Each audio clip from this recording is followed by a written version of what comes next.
Welcome back, everyone, to CCL Game Day. My name is Wet. I'm here joined by Yachty.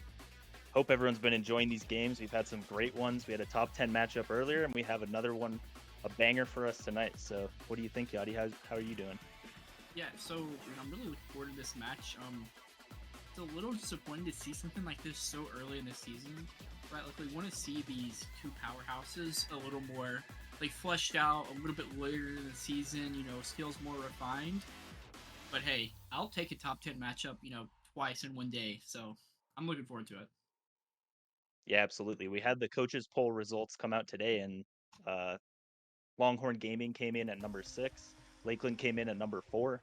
So these teams are about as close as you could be, and they're both at the top of their game. So this should be a good one. We're going to be starting if we get to the maps here. Going to be on Lakeland's pick of Night Market first. Um, so what do you think about that, Yadi? I feel like night market's kind of like a bread and butter. I think every team has a decent night market in them. I'm not shocked to see, an established team like Lakeland go to night market. What I am a little disappointed about is yet another Demon Days ban in the first phase, but I feel like that's something we're going to see all season. Yeah, I think once we get later in the season, maybe teams will be a little bit more comfortable figuring out their playstyle on that map. But for now, you're seeing a lot of Night Market, a lot of Atlas's Lab. You've seen a good amount of Clarion too, and those are the 3 maps we could potentially have today. So pretty standard for how the league's been going through these first 2 weeks. But I think still should be, some of the highest level play that we've seen with 2 teams that have been top 8 in the playoffs before. They've had semi-consistent rosters, with Lakeland being sort of an exception. Their third has already changed from week 1 to week 2, as we have Witchings stepping in now. And it's going to be interesting to see how they figure out their roles specifically as well, because Soren's been, one of the 2 best goalies in CCL for as long as it's been around. And now it seems like that might change, because they might experiment a little bit with changing their roles around. Yeah, it is important to note that this LU team did win the first, full launch land at Shenandoah.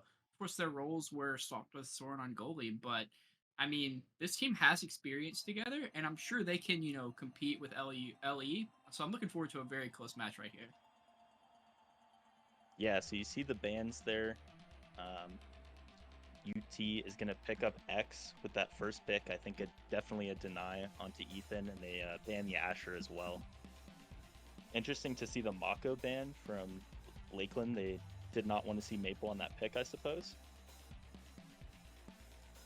Now Lakeland locks in the Now and the Rasmus, and the fact that the Now is picked makes me think that might be Soren in the midfield, because I know he's a little bit more experienced with that pick, and for Witchings, a player who hasn't been quite as active, that would be kind of a tall task to ask them to play that right now. So it looks like it might be Soren in the midfield, and a big shakeup from, the team that's finished top 2 in each of the last 2 seasons. Yeah, and this is presumably a Rasmus goalie. Would I be wrong to assume that? I believe so. Yeah, Rasmus goalie, I really like that on this map. I mean, and we are seeing Catalyst come out, so we're gonna have probably the X on the Catalyst just farming that energy. X is very annoying with that awakening, and now that there was a Catalyst start, I think the first few rounds are gonna be that hunt for the Egoist. I think whoever can, win that draft and get that Egoist, I think that has like a very big chance to sort of just scale the game in that team's direction. Absolutely. That's a great point. A lot of it is going to come down to who gets that egoist pick. And especially if you win a set, you really don't want your goalie to be the one picking first, because then you either have to take it and be a little bit sad, or, let it fall to them, which you're not going to do. So Catalyst Orb Ponder start is really interesting, because a goalie, if there's an Orb Ponder there, you sort of have to take it, because you're just going to be behind on cooldowns if you're not. But with Catalyst there, I mean, every single forward wants Catalyst. And so it's going to be interesting what choices they make. I would imagine both goalies consider Orb Ponder, and the other 4 players go for Catalyst, but you could see some mix up. You could see all 6 Catalysts. So it's a very interesting start here. You'll note also Mr. Flambeau got his rune pick, which he's known for. It's his most comfortable. Maple got her Dubu pick, which she's extremely comfortable on. So I think Longhorn has to be pretty happy they weren't really denied out of anything they were looking for in this draft. And now we're going to head into the game on Night Market here for our first map, Lakeland's own pick.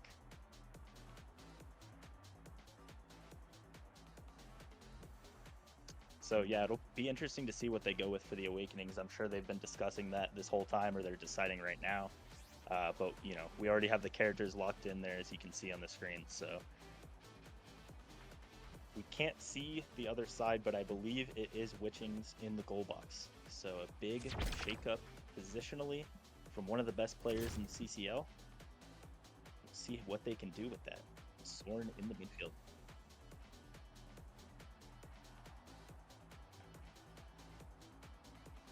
Ready to see what Awakenings this team take, and hop right into the action. If this Catalyst is on the start, I feel like this match is going to start really fast, as opposed to some matches that might start a little slower. Yeah, you're going to have a lot of core flips, a lot of, damage coming out, potentially damage flips. You do see both goalies go with the Orb Ponder, which makes sense. You just want to be able to keep up on cooldowns, and having the energy isn't as much of a problem unless you're making mistakes. So here, we're right into the action. So Witchings on the goalie roll. Yeah, who took Maxwell's exactly? Nikki and Soren. Yeah, interesting to see a midfielder and a forward both take it. So there'll be sort of some interesting speed dynamics going on in the middle, along with, of course, Night Market, the speed bait gate being extremely important. But Flambeau and Nikki find a quick double barrier on Witchings, and Nikki puts it in, gets the strike war on Soren. That's an early goal, early level 2 for both forwards there, and Lakeland all sitting at level 1 still. Yeah, that's sort of like the team dynamics. The Nikki and Flambeau duo has been pretty long existing, and you can just see that in their pathways to each other. But even get a quick kill. Yeah, they're experienced. Soren and Ethan are experienced too, but usually they're in the two roles that are as far away from each other as possible. And an unfortunate Dubu wall there from Maple lets them get the barrier open. You were talking about we're gonna have a quick start, and both forwards on Lakeland already using those flip, or having flip, uses the second one, and that KOs Maple. Ethan's able to put the goal in. I mean, just a super high pace to each of these first 2 points. Yeah, I agree. We're seeing that Catalyst come out being used a lot, and this is where I'm talking about that Egoist hopefully getting picked up in an early set here, really turning the tides in one direction. These core flips getting to be just abused over and over. Yeah, right now it's not necessarily a speed game. It's not like a stack start or a fight or flight start. But once that Egoist comes out, it's a speed game for that player and that player alone. And they just get to dominate with all the energy they're going to have and popping that Egoist as much as possible. Flambeau has to use the flip there, but Nikki uses one back and KOs Ethan, gets them the man advantage. Now they're going to try to push with the speed gate. Nikki going in, not able to find it yet. Witchings has the core flip, just a little out of position to use it there, so Nikki finds the barrier. Now the core flip comes out. Stalls a little bit of time. Soren's going to try to help in the midfield, do what he can on defense outside of his normal role here. Witchings with a hook, but it goes up and the strike is this time. Unfortunate play there. And I mean, you can't script Longhorn. that. I mean, I like the hook play there from Witchings. It's just maybe just like in a slightly wrong angle and it just backfires immediately. Yeah, a little bit of rust potentially, but down goes Flambeau to Ethan once again. He has pummelers here, and he's already found 2 quick KOs on Flambeau. If they're going to find a way, with this different setup, maybe a little bit of rust on Witchings, it's going to be KOs and punishing the mistakes from Longhorn. So far, Ethan's doing that, but they're not able to convert it into much of his power. What a great banish! He did a great job. Yeah, great banish from Flambeau, and now they bring it back. Now they have the advantage. As well as 2 flips. Nikki uses the flip to get another kill, and Witchings all on their own. Holds on for now. Good timing with the hook there, but loses the strike war there to Nikki. Maple's pushing in, has a flip, taking the speed gate, puts it in the corner, doesn't get it, but it's a pass to Flambeau, and he puts it right in the middle. That's what we call calculating. You missed those flips. Nah, you didn't miss. That was a pass to your teammate. Come on. Shows up on the scoreboard as an assist. Shows up as a goal. That's what matters. So first set, you don't see the catalyst that the Egoist that we were talking about show up here. You do see fight or flight, which is going to be huge for Rune. And he might be wanting to look at something else, but you have to take that away from a player like Soren, who's just going to abuse it. Yeah, and you mentioned that it's not really a game of speed right now, but now Flambeau's going to get that extra speed, and maybe be looking for more speed awakenings in future drafts, because, speed can really just be like a downward spiral. You see Julie opt for some Rampage Nikki Minling going for the exercise with the build different. Yeah, and you see Soren goes for the chrono boost too, so even though it's not fighter flight, but it'll be able to hopefully give them a little bit of speed, as well as getting Ethan speed in the midfield. But there, Ethan finds yet another kill on Flambeau. Down he goes. They're going to see they need to be able to, you know, get into their offense quickly once they find these KOs and get more barriers. They find one there. Ethan starts stacking up the rampage, which is going to be important. They'll be just hunting for kills again because it seems like that's going to be the way that Lakeland finds it. Flambeau just teleports out of that one. Yeah, we see Longhorn here using the speed gate here in the middle way more effectively than Lakeland. Lakeland's going to have to find a way to shut down these plays right here because as of now, there's just like free pass lanes for Longhorn. Yeah, another kill there on Mickey. So Ethan up to 5, I think, already. They're going to see if they can convert this time. Great play from Soren. He times it with the primary and Flambeau, not quite able to get down there in time. So good scoring play from Soren. Good kills from Ethan all around in that point. Yeah, I might have caster cursed Longhorn there, because as soon as I say they're passing rate, their forward gets KO'd, and, you know, what better way to shut down passing plays than just build a forward? Yeah, controlling the speed gate is important for your own offense, but it's equally important for denying offense on the other team. So you see, like right now, it unfortunately costs her 2 barriers. So, but she had the right idea of Maple going up and taking the speed gate there, so that if Lakeland does get on offense, they're not able to use the speed gate. But that time they didn't need it. Ethan dash punches through. Maple not quite able to get the evade in time, and that's another quick goal from Lakeland. Yeah, and that's just, you know, a bit of a case of a night market angles there. Not really much you can do if you're Maple, but just kind of shake that off and just say go next. That's all you can do. Good setup from Flambeau there. Mickey finds a barrier, but they're pushing him back. He has to use the flip. Ethan's low as well, uses his own flip, and now he's going to be completely out of energy. Mickey's going to look to take him down. Hit the corner that time so it doesn't die. Another punch that he just evaded, so he will stay alive. And that's especially important because of the rampage stacks that Ethan has started to stack up.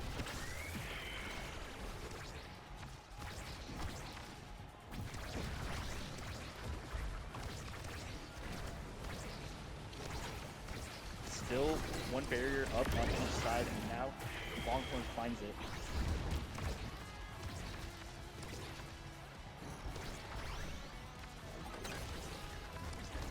Sorry about that. They stay alive, able to keep their barrier up. Flambeau went down. Now he's back up. Nikki trying to avoid the punch, uses the flip. Ethan, but not able to find the KO. Switching, sends it up to Soren, trying to get it down there. 4 is moving quick now, and Maple has that team player, which just, especially on Night Market, is going to make every overtime point insanity. Doing a good evade from Nikki and holding that dash punch. Yeah, just barely managing to stay alive here. And a great banish place from Flambeau. Nikki passes it down, and Flambeau puts it in.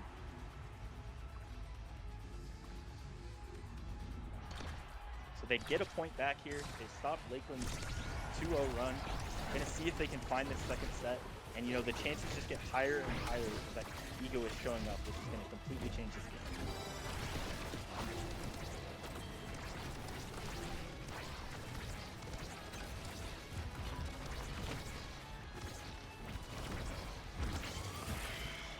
What a wall.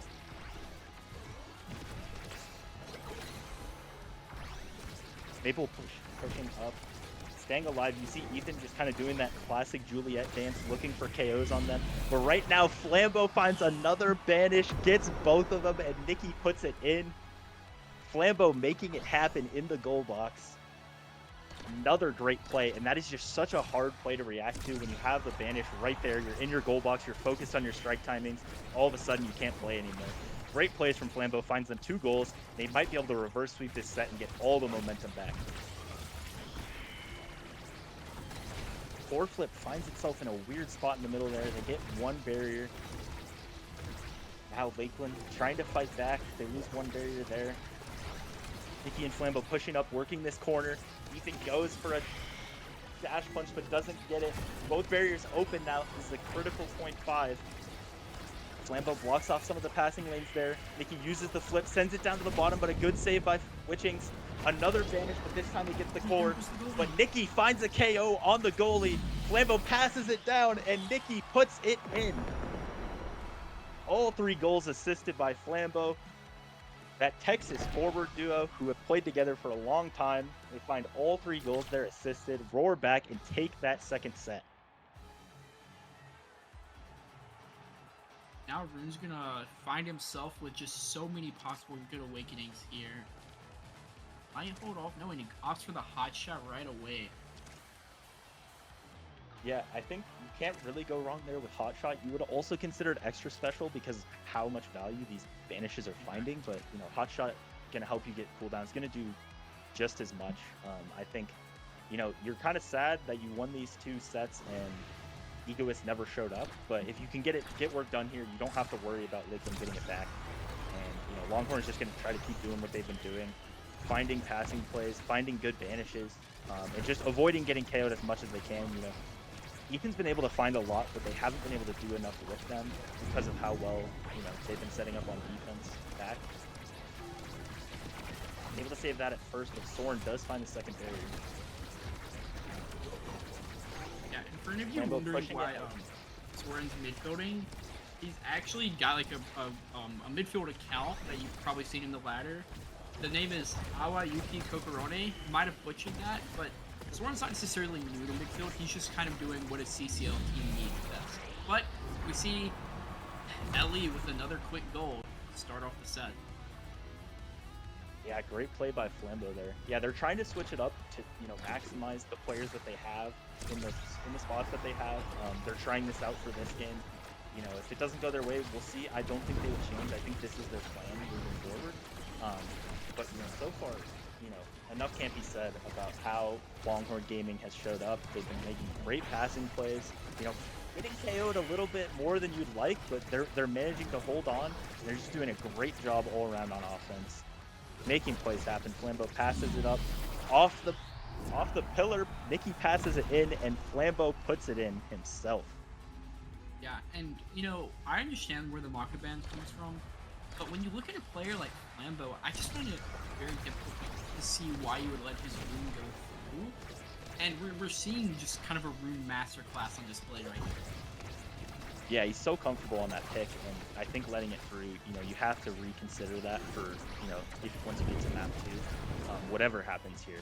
Because Flambeau has just been feasting, in the midfield, scoring plays, banishes, a great pass off 2 flips there. They find the barrier open. They're both low on energy, but if Longhorn can find a goal here, they'll have it. Maple has the flip. She sends it down. Nikki now sends it in the corner, and Flambeau pillars it in. Mr. Flambeau's looking flammable right now because he's on fire, finds all 3 goals in the last set. And there we go. Longhorn with a dominant 3-0 performance in the first map.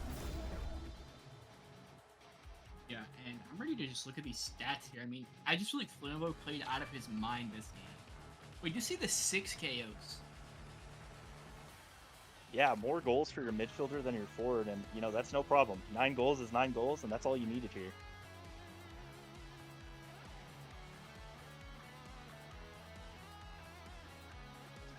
Yeah, I mean, you see Soren was trying to move back, he had a good amount of saves.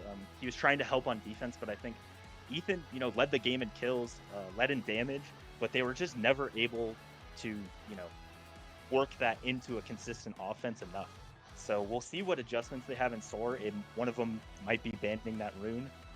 Depends on the start, of course, but Flambeau just looks so comfortable on that pick, and it was just a well-oiled machine finding those goals for Longhorn.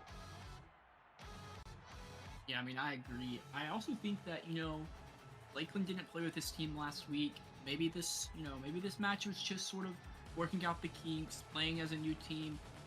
Maybe game 2 should probably be a little bit closer. Lakeland's probably warming up, getting a little bit more comfortable with the team dynamics, the way the team should be played. I certainly expect game 2 to be far closer than game 1 was. Yeah, got to give a shout out to Soren with 173 redirects there, more than his teammates combined. So he was trying to make it happen in the midfield. He was playing great. But yeah, they just didn't quite have the synergy that Longhorn found. And, that sort of expected with how much their team has changed, how much they're trying new stuff. But yeah, we'll see what they can do here. And just enough can't be said about Flambeau with that performance. Oh, yeah. Great banishes, great pillars, making scoring happen, making passes happen. And yeah, Longhorn has to be feeling pretty good heading into their own pick in map 2 now. which will be at lab for map 2. So another map that we've seen a lot in CCL. Almost every series is going to feature Night Market and At Lab. That third map's normally a toss up, but those two, they're the bread and butter. So we know that Longhorn is going to be very skilled at this map, but Lakeland's also going to have their own experience with this map. So I think both teams are going to come out solid, and I'm really hoping Lakeland maybe just bans the rune, maybe just out of respect for Flambeau, but we'll see who they choose to ban. It might be disrespectful not to ban Flambeau's room at this point. With how he played, unless it's a terrible start for him, I would think you have to see that, and I think he's a strong character on Atlab too. So it'll be interesting. You did see the aspect that Lakeland was able to dominate in was KOs, and you can find, Night Market, you find a lot of dash punch KOs. You can find more damage KOs on Atlab. So that's gonna be how they have to win probably, is not necessarily core control and making plays happen, but probably KOs. But it's gonna be hard on Atlab because Night Market was probably the best chance you had to do that really. So they just need to find some adjustments. These are great players who have won CCL before, so they know what they need to change. I'm sure they're talking about it right now. Um, but yeah, it's going to take a big change from that first map for them to get this to a map 3. Yeah, and I agree. And I know, you might have looked at the first map and been like, oh, just gonna be a Longhorn sweep. But I really don't think once you reach this level of skill, teams can sort of come back from sort of any deficit. So definitely don't count Lakeland out. I expect them to have a bit of a stronger game plan heading into game 2, and I definitely don't expect it to just be another Longhorn sweep. Yeah, you can't expect that. You can't expect to beat a team like Lakeland twice in a row in that dominant fashion. So, they should bounce back here. As we get into the draft here, another Catalyst start, which is really interesting. And the secondary built different is honestly pretty unlikely to be taken. Even if you're a brawler who likes it, you just like Catalyst better. So it's probably going to be 6 Catalysts here. And yeah, that'll make for another interesting game because you're just going to see, that rapid energy, a lot of flips for KOs, for goals, for defense. Yeah, just going to make for another really fast-paced game.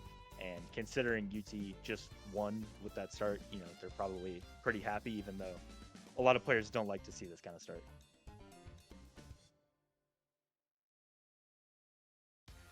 Yep. There you see it. They respect the rune enough to ban it after that performance from Mr. Flambeau in game 1.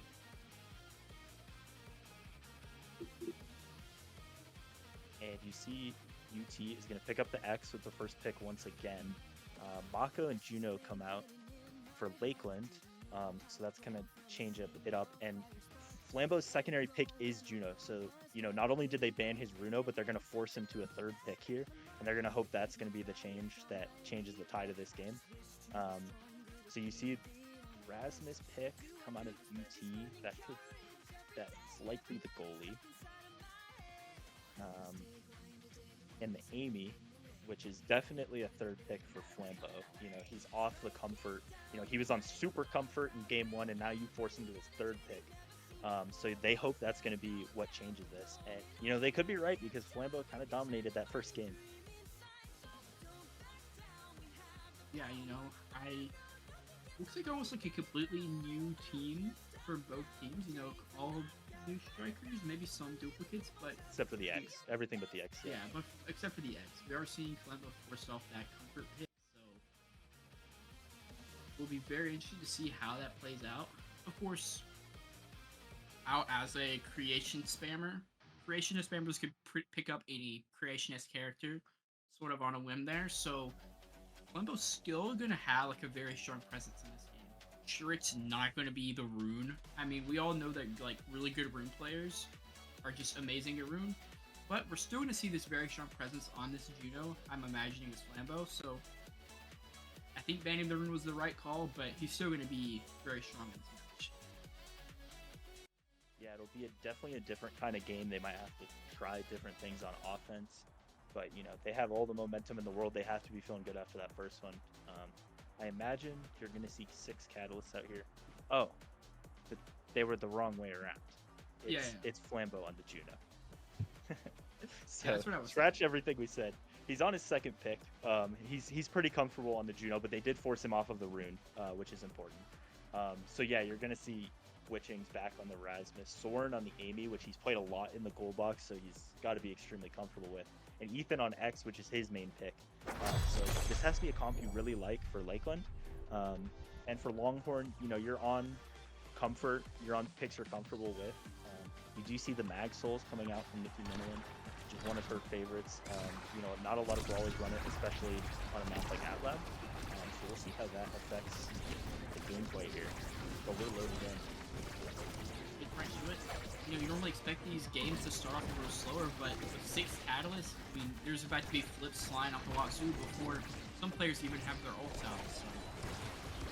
Yeah, unfortunate both barriers go down fairly early for Lakeland. Longhorn gonna try to pass around this middle, but it does get a little bit stray. Had it forced back. Flambeau pushing forward with that Juno. He's building speed. Send it into the corner, keep it on offense. Good save from Wishings and a dash from Soren to take that out. Kill misses from Ethan Nikki still level 1 and getting KO'd, but they do find the barrier. He's not dead yet, but now the flip does take him out, although Nikki will be extremely low. Flambeau uses the flip, takes out the center. Now they're going to try to push this power play on offense. Witchings has the flip, doesn't use it yet.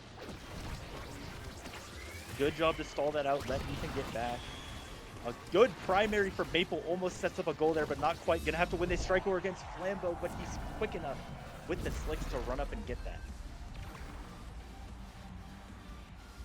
Yeah, and, you know, as someone who's played a few games of goalie, playing against the Juno is not fun when all those slimes are in your face. You know, very hard for Witchings to deal with that, especially as, you know, Erasmus, once your cooldowns are out, you just kind of have to win the strike war, which is definitely easier said than done. Yeah, and it's only going to get harder because right now the Juno doesn't have any extra power, no hot shot, nothing like that. And if hot shot or 1-2, it becomes even harder.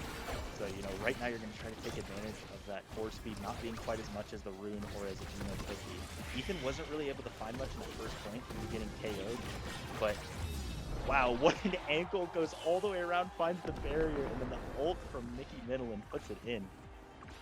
You also saw the primary stun with the Zentaro primary to get the barrier in the first place, and just a bit of an unfortunate positioning for Lakeland there, and as the ball just kind of goes straight through the ult. Yeah, so Ethan beating each other up immediately once again. That's what happens in Catalyst start, but it's Ethan who found himself disadvantaged, and Nikki able to take advantage of the positioning there. Soren pushes up, finds a good flip and take advantage of the mistake in positioning from Maple. They have the goal open. They're going to see if they can just hold on until Ethan gets back. They do keep one barrier up. So Lakeland's going to try to put their first goal on the board. Maple almost let that in with the primary, but she did get there. Soren trying to control this midfield, but it's just so hard to keep up with both of them. Longhorn playing the offense so well, just hitting around Soren, not letting him do what he can. A good cut of the pass there. Ethan loses the strike force and not able to find the goal yet, and they'll have to reset. They send it over head to Soren. Tries to get it through with the glyph pop and uses the secondary, but neither able to get through. Switching outside by the slime, out-angled really. Good save there, but Nikki has the flip and KO's Witchings. That's a 3-0 for Longhorn, and they, you know, they keep their momentum into the second map and find all 3 points. Oh, just lots of good Zentaro awakenings here in this first round. Yeah, I think you have to take the perfect form. It's kind of unfortunate that you have multiple good ones show up here. And, you know, we've played 4 sets now of Catalyst start, and we still haven't had Egoist show up, which is, you know, maybe good because the Catalyst start can make for some craziness. Once Egoist shows up, it's even more. So we're still getting some semi-real, you know, Omega Strikers happening, not too much speed. But Juno able to get stacks. Zentaro with perfect form, just a really strong draft for Longhorn. And if you notice, Witchings actually got built different, which wasn't the starting awakening, but no one took it, so it found its way back into the pool. Yeah, that is interesting. You don't see that a lot. I think not a lot of people know that. I believe that's only in custom. Yeah, I've heard that as well. So, you know, that's the worst every time in this game. Ethan, once again, is taking a low health, and he's just going to have to sit down there and not be able to help Lakeland at all, or he'd go up and get KO'd. So Nikki and Flambeau are going to try to work this corner. They're going to try to make it happen. Ethan tries to dash in, but the core goes back. Soren doing what he can. A great hook from Witching, able to send it out. Soren uses his flip. Maple not quite quick enough with her flip. They open it back up. A good Amy turret forces a little bit of pressure, but good defense from Longhorn. Mako secondary trying to give them some space to move forward. Flip sends it up off the top, although it takes a lot of damage from the center, so you can almost stagger here. And the closest they've been to being able to find some KOs.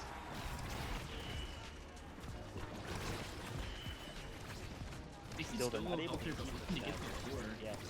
Oh, but not staggered yet. Although there she goes. Soren finds the KO. They send it ahead. They're going to need to capitalize with a goal here. A great slime from Flambeau finds the barrier, and now he flips. Soren's quick enough to react to that. Witching sends it ahead. Ethan has the flip, and he puts it in. That's what Lakeland needed. A methodical goal there.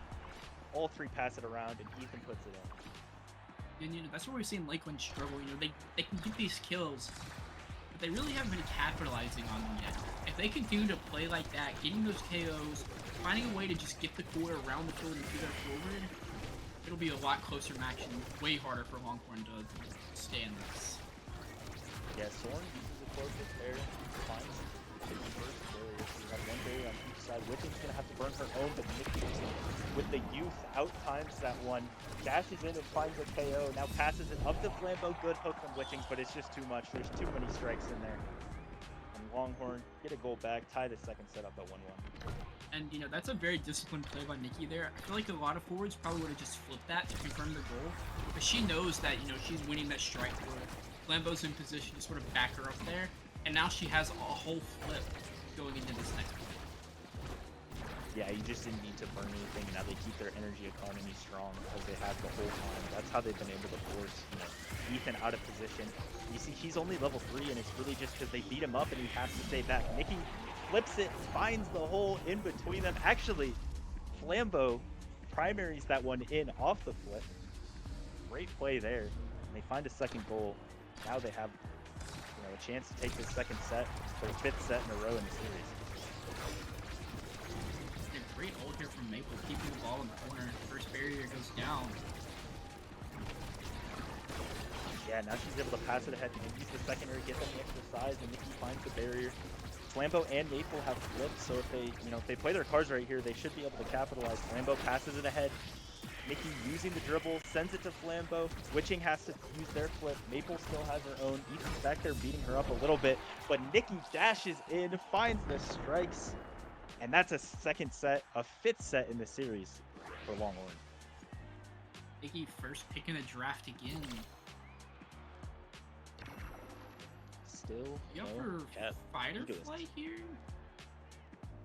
Yeah, I think it has to be fighter flight. You're going to have an energy lead, a speed lead at all times. That means every time you try to hit Nikki, she's going to get speed and energy. So there's just not much you can do to stop this Zentara with a build like this. And Flambeau's able to find the hot shot as well. As we mentioned, Lakeland's sort of strategy has seemed to be kill and do damage, but now hitting Nikki just kind of helps Longhorn more than it hurts them. Yeah, and with the level advantages too, it's just going to be so hard for them to find KOs. They find it Flambeau is just very low. Yeah, maybe they put their sights on Flambeau now because they know every time they hit Nikki, not making good things happen. Nikki finds a KO there. Ethan wasn't able to use the flip in time. Flambeau pushing ahead now, almost dies himself, but not quite. He jumps in and steals the orb right behind Witching. A little bit of disrespect there. Flambeau passes it ahead, and right as the goal opened, Nikki puts it in. Great passing play, another score, and it's hard to see how Lakeland can find a way to get enough goals here to turn the tides of this game. Great patience there, but they still lose a barrier. They lose a barrier, but then the flip from Flambeau finds a KO. these catalyst starts just make for such crazy hits. Witching's actually able to push ahead there and find the second barrier, so they do have the goal open. Nikki working that middle, which is just what you get so scared of as a goalie on this map. They're able to find both barriers, although Nikki is extremely low now, and they do finally find a KO. In the meantime, Soren with the glitch pop also finds a goal, so they get one back. We see Ethan's level, catching up here. Like you said, they might be targeting Flambeau. Has no energy, of course. It is a catalyst start here. I think getting KOs here might be one of the only ways to get back into this game. Yeah, it's probably what they're gonna try. You got Timeless Creator on Soren, on the Amy. She's gonna help you, make some stuff happen with your ult. It's gonna be difficult. Ethan now has the one-on-one for a moment with Maple, but not able to open up the goal. Soren now trying to help on defense, trying to help on offense, and his first pop does send it past. Ethan has the flip if they can get it to him, but Longhorn making that wall, not able to get it to him. He now is down, uses the flip, dribbles to himself and hits it up. Flambeau might have had a chance to get that one. It was going a little too fast for him, and Ethan finds a second goal.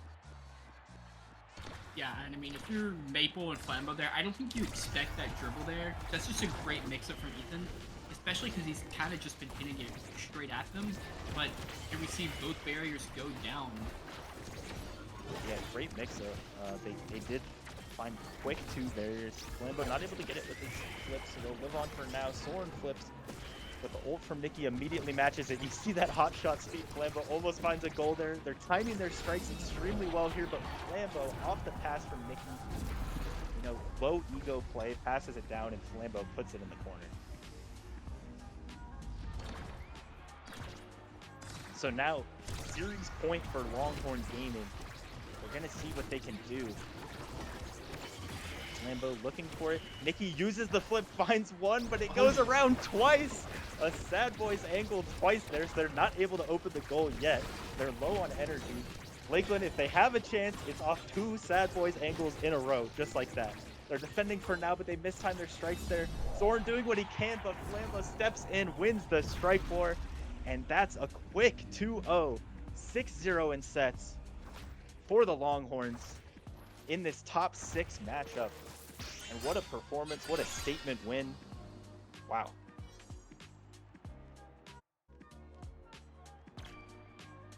What do you think, Yachty? I was a Longhorn believer because it's week 2, right? I was a Longhorn believer because it's week 2 here. See a very dominant performance from, that Nikki Maple or that Nikki Flambeau duo. But you got to consider the fact that they've played together for quite some time, so they do have a little bit of advantage over this not necessarily new Lakeland team. This Lakeland team that's sort of going through like a restructuring.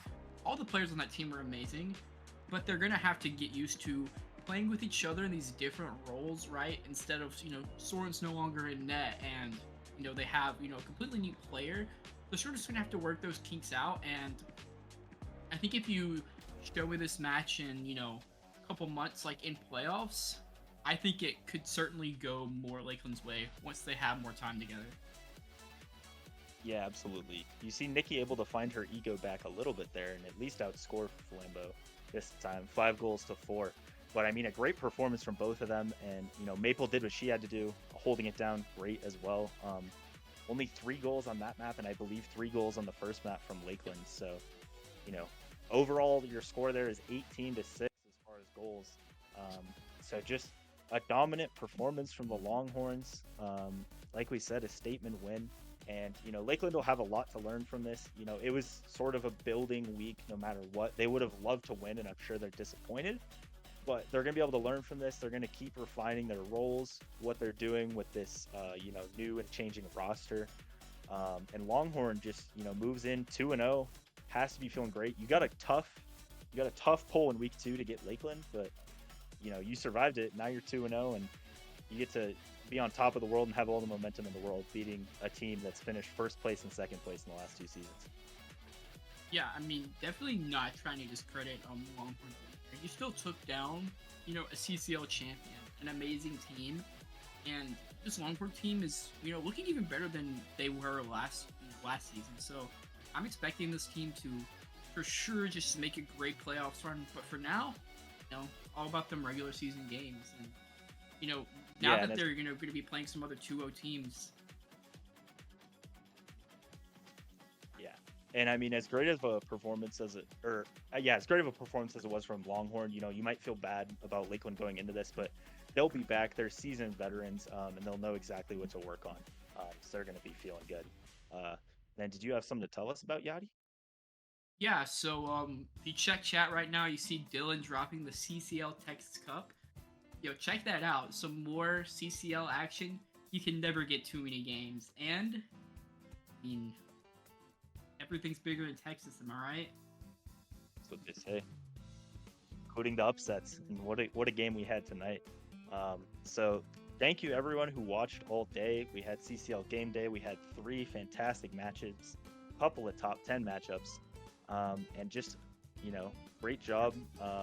Thank you to the admins. Another great week of this league is ongoing. There'll be more games to come. Thank you to everyone who watched. Thank you, Yachty. Thank you, Dylan, for producing everything. And we'll see you guys back next week. Thanks for watching. Have a good one. Thanks, guys.